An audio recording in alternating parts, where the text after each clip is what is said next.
ठरवलेलं आहे.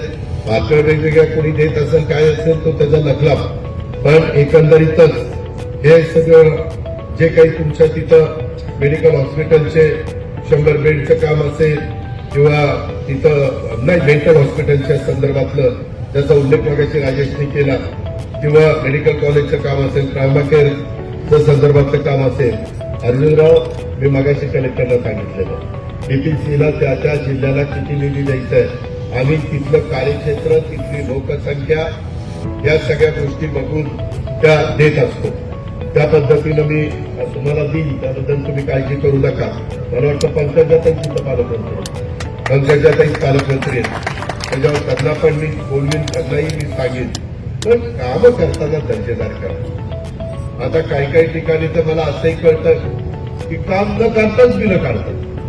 त्याला म्हणलं काय कुठलं यशाचं मार्ग. आमच्याकडे असले प्रकार अजिबात होत आहे, होऊनच देत नाही. कसे होतील? त्याला तिथं राहायचंय ना. ते असले प्रकार होऊन देत नाही. कानावर आलं तर तिथल्या तिथं आम्ही ऍक्शन घेतो, मागं पुढं बघत नाही. आणि म्हणून आता लोकप्रतिनिधींनी झालं गेलं मागचं गंगेला मिळालं. किती उकिरडा उकरत बसून तर काही यातनं निघणार नाही. पण मी आज कलेक्टरला सांगितलं की पुढच्या वेळेस आल्यानंतर इथलं जिल्हाधिकारी कार्यालय मधून डागडुजी करावी लागते ना, रंगरंगोटी करावी लागते, डागडुजी करावी लागते. काही तुटलं फुटलेलं मगाशी ते काय डीपी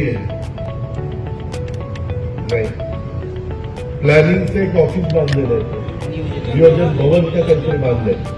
त्या नियोजन भवनच्या ती कळी बघितली मिळणं त्याने तुला पटतंय का?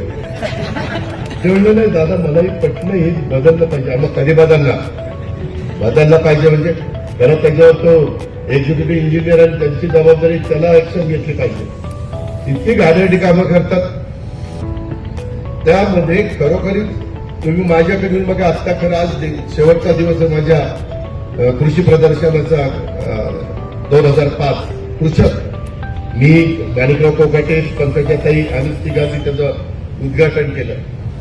अतिशय शेतकऱ्यांनी कुठली पिकं घेतली पाहिजे, कशी घेतली पाहिजे, कुठलं बिया, भाज्या केल्या पाहिजे.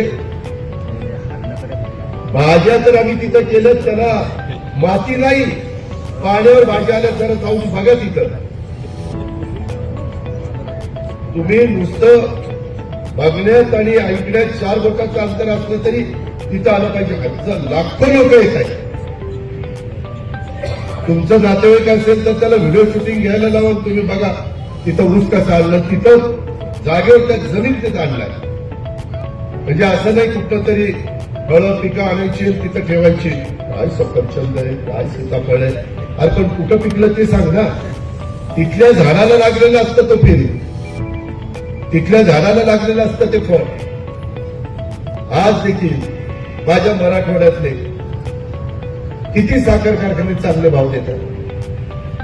मी जर माझ्या माळेगावचा भाव 3636 रुपये देऊ शकतो तर इथली लोक काय देऊ शकत नाही.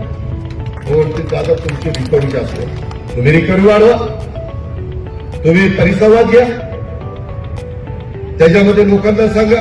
कृषी विभागाची मदत पाहिजे असेल तर मी आदेश देतो, माणिकरावला सांगतो, VSIला सांगू, आणि त्यामध्ये जास्त रिकव्हरी देणारा जो ऊस आहे तो लावा, त्याच्यात जास्त साखर काढा, द्या ना माझ्या शेतकऱ्याला भाव.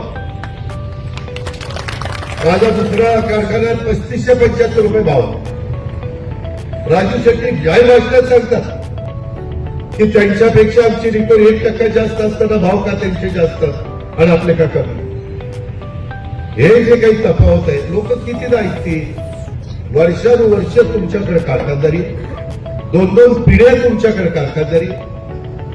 तुमचे वडील झाल्यानंतर तुम्ही चिरंजीव, तुम्ही चेअरमन, तुमचं चेअरमन पण झालं, तुमचं पोरग चेअरमन, त्याचं दाखवलं चेअरमन.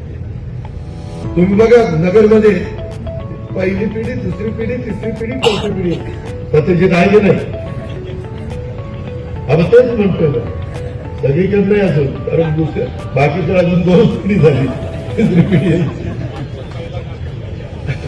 अरे सांगायचं तात्पर्य की बाबा ही काही 4 पिढ्या राहा, भाव घ्या, शेतकऱ्याचा ऊस वेळेत घेऊन जावा. शेतकऱ्याचं दुसरं पीक होऊ द्या. जे काही करता येईल त्या पद्धतीनं आपण केलं पाहिजे. आता मी अमित शहांच्याकडे सारखं विनंती करतोय की आमची नवीन घडामोडी पाहण्यासाठी आजच आम्ही मुंबईकर 24 तासला लाईक करा, सबस्क्राईब करा आणि अपडेट रहा.